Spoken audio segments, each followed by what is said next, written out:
Yo, what's up dude? Ketemu lagi dan kita di sini masih di Indo James Crypto Channel. Hari ini di tanggal 3 ya, di bulan Agustus 2024. Dan seperti biasa kita langsung saja melihat bagaimana update dari Global Crypto Market Cap. Terlihat untuk Global Crypto Market Cap ada penurunan di 4,5% ya, cukup berdarah-darah guys. Dan untuk Fear and Greed Index pun juga cukup lumayan untuk penurunannya. Sekarang di area netral ya, di 0,49 dan turunnya cukup tajam ya kalau kita bandingkan dengan kemarin. Yang tentu saja ini mengindikasikan bahwa transaksi ataupun Bitcoin yang keluar ya, dalam arti pencairan Bitcoin ini tampaknya cukup besar ya, sehingga membuat harga dari Bitcoin turun cukup lumayan. Dan ini terlihat pada hari ini guys, dimana Bitcoin dalam waktu 24 jam turun 4,3%, cukup lumayan dalam ya, dan mempertahankan harganya sekarang ya di 61.600 guys. Dan efeknya tentu saja akan menjadi trigger ya bagi altcoin untuk juga ikutan turun, seperti yang terlihat di sini. Untuk Ethereum turun 5,2%, BNB 5,6%, Solana 7%, dan semuanya kalau kita lihat di sini tampaknya altcoin merah membara guys, berdarah-darah ya. Di sini merah semua dan hanya beberapa saja yang mungkin ada hijau, itu pun juga tidak terlalu signifikan. Kalian bisa cek sendiri ya untuk lebih lengkapnya di CoinMarketCap. Dan untuk lebih jelasnya di sini kalau kita lihat ya pergerakan harga Bitcoin sesuai dengan yang kita prediksikan kemarin ya, tampaknya penurunan dari Bitcoin ini akan masih berlanjut ya, sehingga terlihat di sini penurunannya sempat menyentuh di harga sekitar $60.500 guys. Dan seandainya untuk close candle masih belum bisa recovery ya untuk bisa naik di atas MA20 time frame weekly di sini, maka ada kecenderungan untuk turun lebih dalam lagi dan kemungkinan besar akan mencoba retest lagi ya di harga sekitar $57.000 bertepatan dengan Fibonacci retracement 0,236 guys. Jadi kita akan pantau bareng-bareng untuk perkembangan ya dari harga Bitcoin ini, karena tentu saja penurunan ini akan sangat berpengaruh terhadap altcoin guys. Oke. Dan tentu saja kita sudah mengumpulkan ya beberapa info yang menarik khususnya tentang penurunan Bitcoin ini, seperti yang dilansir ya dari Crypto Potato, di mana untuk pasar kripto memang merosot ya sekitar $150 miliar guys dalam 2 hari karena Bitcoin turun ke $60.500 ya. Jadi ketidakpastian ekonomi di Amerika Serikat tentu saja mendorong harga Bitcoin ke arah penurunan ya dalam beberapa hari terakhir ini, dan aset ini jatuh ke $60.500 untuk pertama kalinya ya dalam hampir 3 minggu ini guys. Dan tentu saja kondisi untuk altcoin ini bisa lebih buruk lagi ya, seperti yang terjadi pada Solana, Toncoin, Token Uni, Ethereum, dan berbagai macam altcoin lain. Kalian bisa cek tadi ya di CoinMarketCap guys. Dan ini menjadi titik harga terendah ya untuk mata uang kripto sejak 14 Juli. Dan penurunan ini sebagian besar disebabkan oleh ketidakpastian dalam ekonomi Amerika Serikat karena laporan dari pekerjaan yang lemah ya pada hari Jumat menunjukkan tingkat pengangguran yang tertinggi sejak Oktober 2021 yaitu di 4,3% guys. Dan hal ini mengakibatkan ya gelombang kejut di antara investor yang menarik jutaan dolar ya dari ETF Bitcoin Spot. Sementara Wall Street juga jatuh dengan keras guys. Dan kapitalisasi pasar kumulatif dari semua aset kripto telah turun menjadi $2,3 triliun, dan ini menjadi metrik penurunan $100 miliar sejak kemarin dan $150 miliar dalam 2 hari terakhir ini guys. Lebih lanjut kalau kita lansir ya dari harian Decrypt, di mana harga Bitcoin dan juga Ethereum ini jatuh karena adanya kekhawatiran resesi seiring lonjakan likuidasi guys. Jadi volatilitas di seluruh pasar kripto pada hari Jumat ini menyebabkan lonjakan likuidasi ya untuk posisi long dan juga short, atau taruhan bahwa harga aset kripto di masa depan akan naik atau turun. Saat artikel ini ditulis, CoinGlass melaporkan posisi senilai $269 juta telah dilikuidasi ya selama 24 jam terakhir di seluruh pasar, yang dipimpin oleh posisi Bitcoin senilai $82 juta guys. Dan ini adalah hari kedua berturut-turut untuk likuidasi kripto yang cukup besar ya, karena harga aset-aset utama terus turun. Laporan untuk pekerjaan Amerika Serikat ya, atau biasa orang sebutnya itu NFP, non-farm payroll, yang lebih lemah dari perkiraan yang dirilis ya pada Jumat pagi tampaknya menakutkan ya bagi pasar secara keseluruhan, dengan pasar saham menunjukkan warna merah secara keseluruhan dan harga kripto akhirnya mengikutinya. Dan laporan tersebut yang mencatat ya lonjakan tingkat pengangguran karena pekerjaan non pertanian jauh di bawah ekspektasi, memicu kekhawatiran bahwa resesi Amerika Serikat ini sedang berlangsung guys. Namun meskipun kepanikan telah menunjukkan efek jangka pendek yang nyata pada harga kripto, beberapa analis percaya ya bahwa Bitcoin pada akhirnya dapat memperoleh keuntungan di tengah melemahnya dolar Amerika Serikat dan potensi penurunan suku bunga Federal Reserve yang diharapkan akan segera diputuskan guys. Jadi meskipun sekarang ini penurunan yang cukup tajam ya, tapi optimisme dari para analis ini masih besar banget untuk Bitcoin ini guys. Artinya ini adalah kesempatan yang sangat bagus buat teman-teman semua yang mungkin ingin serok bawah lagi untuk Bitcoin khususnya ya, atau buat teman-teman yang baru ingin masuk ke kripto, ini adalah waktu yang tepat ya, karena sekarang lagi ada diskon untuk harga ya dari aset-aset kripto ini guys. Jadi manfaatkan kesempatan sebaik-baiknya ya,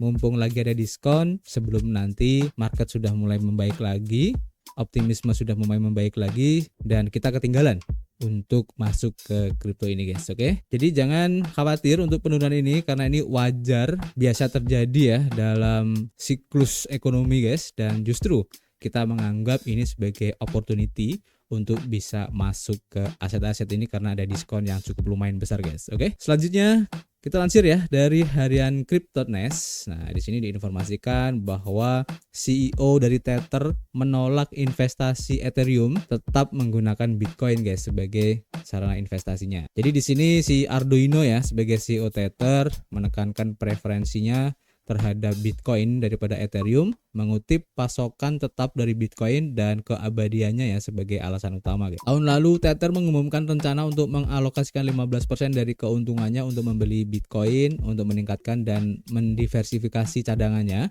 Dan pada saat itu Arduino menggambarkan Bitcoin sebagai lindung nilai ya untuk jangka panjang dengan potensi pertumbuhan yang besar. Meskipun laporan kuartalan terbaru dari Tether ya tidak menunjukkan adanya perubahan pada cadangan Bitcoin dan laba bersih yang memecahkan rekor sebesar 1,3 miliar dolar ya, Arduino kemudian mengklarifikasi bahwa perusahaan tersebut memang membeli Bitcoin melalui divisi investasinya pada tahun 2024 ini. Dan ini bukan kritik pertama Arduino terhadap Ethereum setelah upgrade merge pada tahun 2022 ya. Ia berpendapat bahwa Ethereum masih belum dapat bersaing dengan Bitcoin dan mengkritik perubahan narasi yang sering terjadi. Arduino juga menyoroti kinerja dari Ethereum yang buruk dibandingkan dengan Bitcoin selama beberapa tahun terakhir ini, di mana untuk pasangan Ethereum terhadap Bitcoin ini telah turun 45% ya sejak puncaknya pada Desember 2021, meskipun Ethereum mengalami lonjakan harga yang signifikan pada bulan Mei karena persetujuan berbagai ETF spot dan Ethereum gagal mempertahankan momentumnya ini. Pergerakan harga Ethereum di masa depan dapat kemungkinan besar ya akan bergantung pada tingkat arus masuk yang sejauh ini mengecewakan dan sebagian karena arus keluar dari produk Grayscale guys. Dan memang ya kalau kita lihat belakangan ini untuk kinerja Ethereum cukup kurang sesuai dengan ekspektasi guys, bahkan bisa dibilang mengecewakan ya, meskipun untuk perdagangan ETF spot Ethereum ini sudah bisa dilakukan, tapi tampaknya para investor masih kurang begitu yakin ya dengan Ethereum ini kalau dibandingkan dengan Bitcoin guys. Jadi kita akan pantau bareng-bareng untuk perkembangan dari Ethereum ini guys. Karena seperti yang kalian tahu ya, Ethereum ini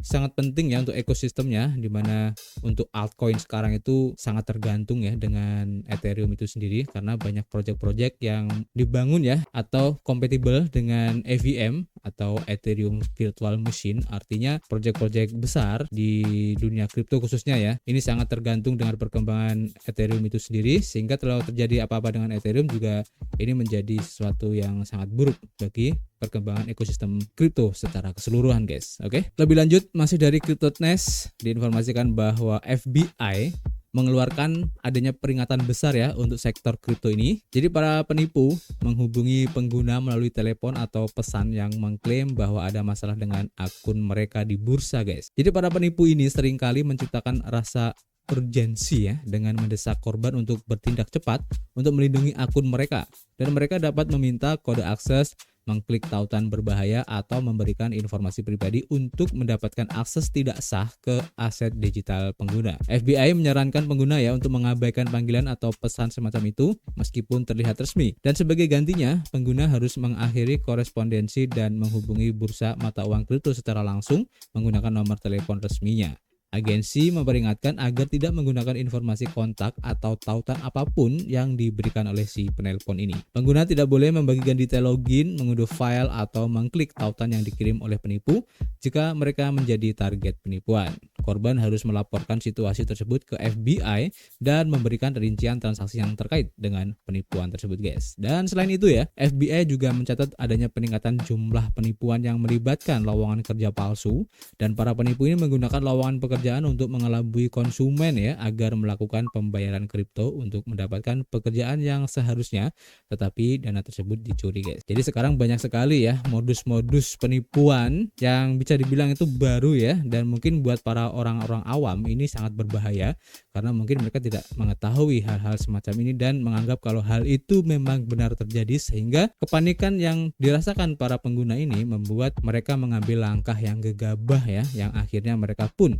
terjerumus dalam penipuan yang dilakukan oleh si penipu atau si hacker ini ya. Jadi harap berhati-hati, meskipun ini banyak terjadi di negara-negara luar Indo ya, tapi tetap saja kita harus berhati-hati, guys, karena bursa-bursa besar di luar saja dengan keamanan yang super canggih aja bisa terkena peretasan ataupun penipuan, apalagi di Indonesia, guys, yang notabene untuk teknologi security itu masih bisa dibilang lebih rendah daripada cyber security di luar negeri, guys. Oke, jadi harus berhati-hati, cek dan recheck. Dan untuk informasi yang terakhir, dilaporkan dari Cointelegraph, diinformasikan bahwa Donald Trump melontarkan ide untuk melunasi utang nasional Amerika sebesar 35 triliun dolar dengan menggunakan Bitcoin. Wow, ini menarik juga ya.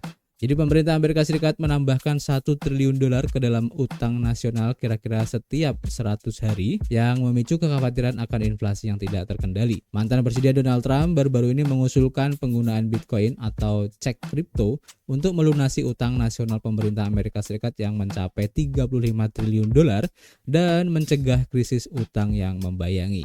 Dalam sebuah wawancara dengan Maria Bartiromo dari Fox News, calon presiden dari Partai Republik ini untuk pemilihan presiden 2024 memuji industri kripto dan menegaskan kembali pendiriannya bahwa jika Amerika tidak berinovasi dalam hal aset digital, maka negara lain akan melakukannya. Dan mantan presiden itu kemudian mengisyaratkan peran Bitcoin dapat menjadi penyelesaian ya untuk utang nasional Amerika Serikat ini, guys. Untuk menempatkan utang yang terus bertambah ya sebesar 35 triliun dolar ke dalam perspektif, dibutuhkan waktu sekitar 200 tahun bagi utang nasional Amerika Serikat untuk melewati angka 1 triliun dolar.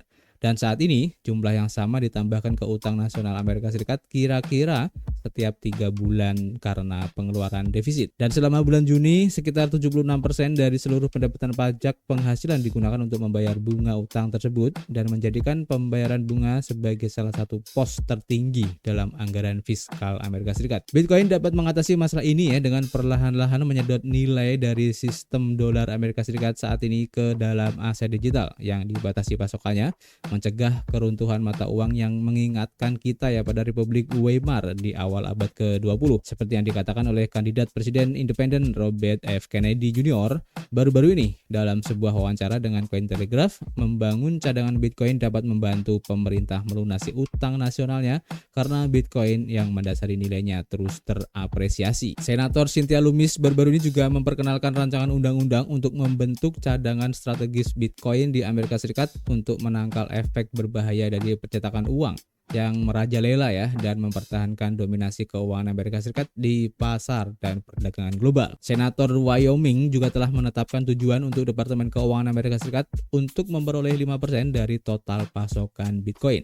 Menahan aset terdesentralisasi yang langka ini setidaknya selama 20 tahun sebagai benteng terhadap devaluasi moneter oleh Federal Reserve dan kebijakan fiskal yang buruk. Jadi kalau kita lihat di sini tampaknya untuk potensi Bitcoin memang sangat besar sekali ya, terlihat dari optimisme dari orang-orang besar di Amerika Serikat, guys. Sehingga kalau kita berspekulasi ya untuk Bitcoin ke depannya, tampaknya potensinya sangat besar sekali, sehingga kalian nggak usah khawatir. Meskipun sekarang terjadi penurunan, ini justru menjadi kesempatan yang bagus buat kita ya untuk bisa sero bawah lagi. Oke, jadi untuk sementara itu dulu guys yang bisa kita sampaikan ya. Nanti kita akan sambung lagi, dan untuk rekomendasi project-project baru kalian bisa mampir aja di akun Telegram.